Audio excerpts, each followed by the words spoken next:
Este verão eu fiquei sozinho. Lena, minha esposa, viajou para Moscou por 3 meses. Um projeto importante na empresa dela, do qual dependia sua carreira. Minha filha Kátia foi para um acampamento de verão nos Cárpatos, onde provavelmente estava trançando pulseiras e cantando músicas do Tsoi ao redor da fogueira. Nossa Khrushchevka, em Kiev, transformou-se em um deserto. O silêncio cortava os ouvidos. Apenas a velha geladeira roncava como um vigia cansado. O calor grudava na pele, as paredes se apertavam e o ar estava pesado como em uma sauna. Eu passava horas na varanda com uma garrafa de Baltica, olhando para o parquinho onde nem os balanços rangiam. Tudo parecia estranho, como se eu estivesse preso na vida de outra pessoa. Como cheguei a isso? Sozinho aos 38, em um apartamento onde cada canto lembrava aqueles que não estavam ali. A salvação veio inesperadamente. Um telefonema de Lyudmila Petrovna, minha sogra. Liuzia, como eu a chamava às vezes quando Lena não estava por perto, falava com o carinho habitual. Vitya, vamos para Yalta. Você ama o mar. Eu reservei um quarto em um sanatório, aquele com pinheiros e praia de seixos. 2 camas, mas a Lena não vai. Trabalho, como sempre. Não vamos deixar o convite estragar. Eu congelei. Yalta com a sogra. 2 semanas sozinhos. Mas em casa eu estava enlouquecendo, trocando canais entre as notícias e filmes antigos. A alternativa, tédio, solidão e mais uma garrafa de cerveja. Liúzia não era apenas uma sogra. Em 10 anos de casamento, ela se tornara quase uma amiga. Nunca se metia na nossa vida, sempre sabia brincar de um jeito que levantava o astral. Calma, de gênio leve e um fino senso de humor. Eu pensei, por que não? E disse que iria. 2 dias depois, estávamos sentados no vagão de Kiev para Simferopol. O vagão era velho, com o plástico das mesas gasto e cheiro de ovos cozidos. A comissária de bordo resmungava enquanto servia chá em copos de vidro. Liúzia parecia que o tempo não tinha poder sobre ela. Um vestido leve com estampa floral, brincos de prata com turquesa, o cabelo preso em um coque frouxo. Aos 52, ela poderia dar uma lição em mulheres com metade da idade. Movia-se com a graça da juventude, de quando ensinava dança de salão na casa de cultura. Conversamos sobre bobagens, sobre como os tomates ficaram caros, sobre filmes clássicos e sobre o gato do vizinho que roubou a linguiça de novo.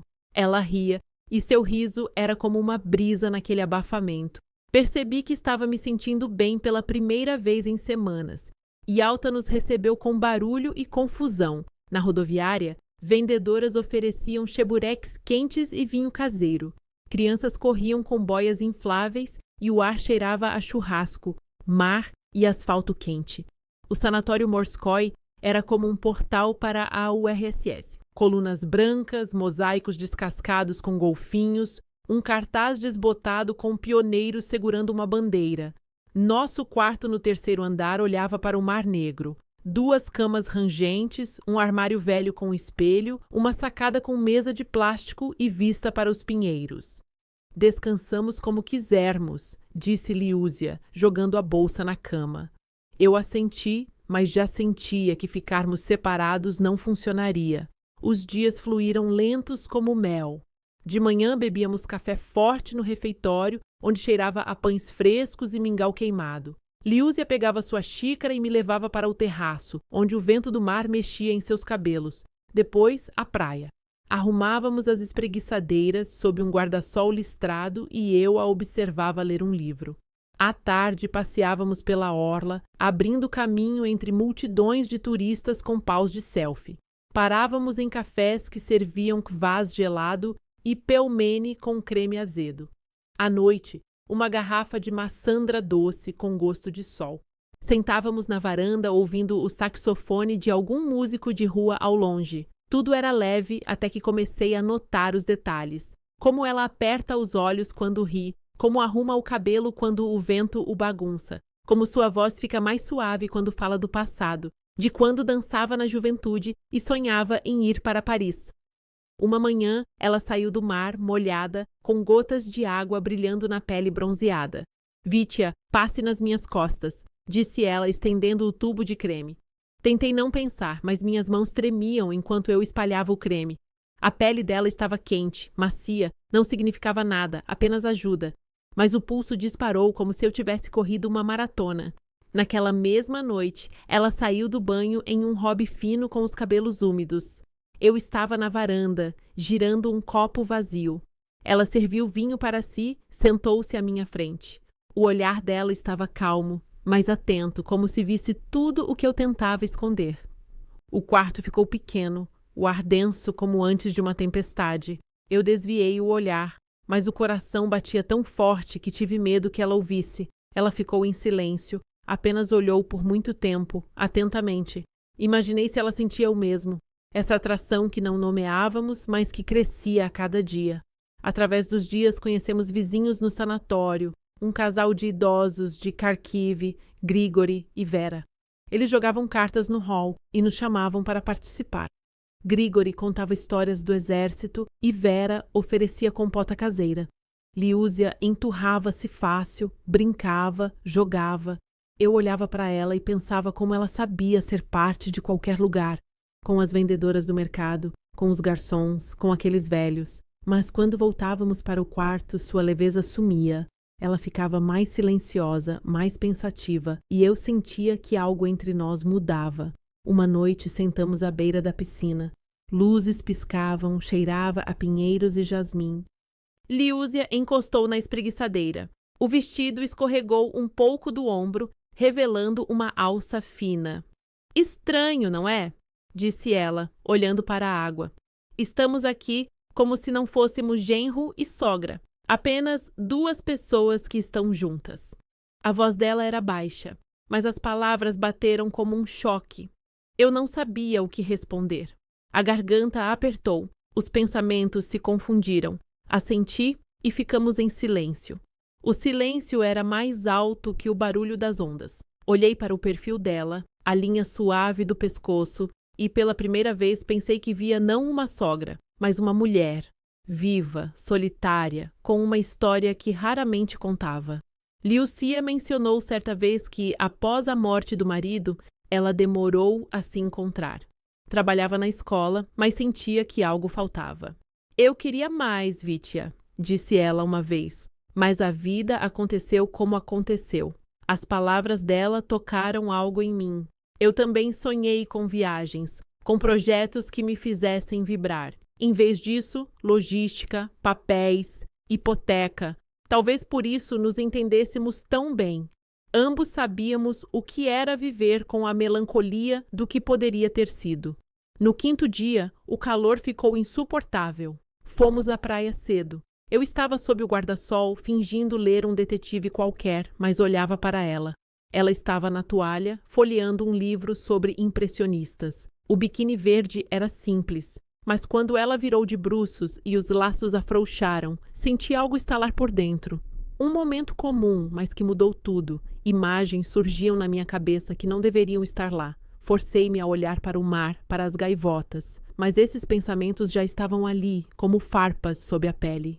Vamos para a água, disse ela, levantando-se. Fui atrás dela. O mar estava frio, revigorante. Rimos, brincamos, mas então a mão dela tocou a minha sob a água. Demorou 1 segundo a mais. Eu congelei. Ela me olhou, um olhar agudo, compreensivo.